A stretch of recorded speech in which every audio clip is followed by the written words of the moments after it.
वेळी माझ्यावर आरोप धन्य आहेत. मग यांनी एकदा हे पण सांगून टाकायचं काय यांनी घेतलेल्या कॉन्ट्रॅक्ट मधले काय पोचवलं माझ्याकडे तेवढं पण एकदा स्पष्टपणे येऊन द्या. लक्षात आलं का? आज बीजेपीच्याच काही माझ्या मित्रांनी सांगितलं का तावडे साहेब माझे मित्र आहेत नितीश ठाकूर त्यांना काय बोलतो नितीश ठाकूर त्यांना काय बोलतो काय हे पैसे वाटप. आता तावडे साहेब राजन नाईक बोलले त्यात कोणही मोठा नेता आला नव्हता.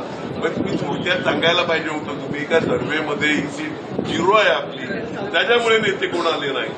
तर तुम्हाला बोलून वेळ खर्च करायचा पैसे खर्च करायचे. आज तुम्ही सांगतात त्या बॅगा वगैरे दाखवायच्या नाही डायऱ्या सगळे डायऱ्यावर 300 के 400 के म्हणजे 1000.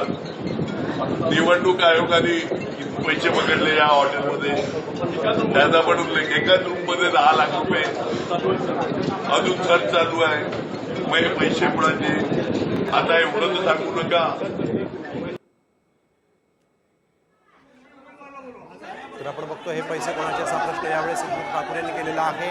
पत्रकार परिषद सुरू आहे आणि या ठिकाणी विनोद तावडे देखील बसलेले आहेत आणि हे पैसे नेमके कोणाचे याचा खुलासा अशी देखील मागणी त्यांनी केलेली आहे. विनोद तावडेंनी पैसे वाटल्याचा आरोप आधी ठाकूरांनी केला होता. तावडेंच्या डायरीमध्ये पैसे वाटपाची नोंद असल्याचं देखील या ठिकाणी त्यांनी म्हटलं होतं. यावेळी एक महत्वाची बातमी आपण बघतोय तावडे आणि ठाकूरांची संयुक्त या पत्रकार परिषदेत मोठमोठे खुलासे देखील आता होणार असल्याचं दिसतंय. साम टीव्हीवर एक्सक्लुझिव्ह हे दृश्य आपण बघतोय. विनोद तावडे हे ज्या हॉटेलमध्ये थांबले होते त्याच हॉटेलमध्ये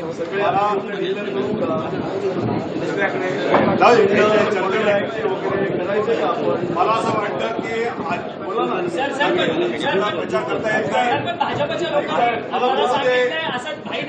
हितेंद्र ठाकूरांनी सांगितलं करायचं का आपण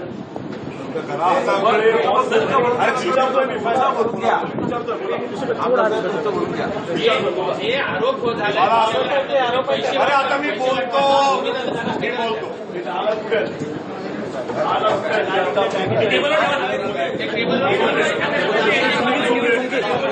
मला एवढंच सांगायचं आहे की जसं राजन नाईक यांनी सांगितलं निवडणुकीच्या दिवशी या आचार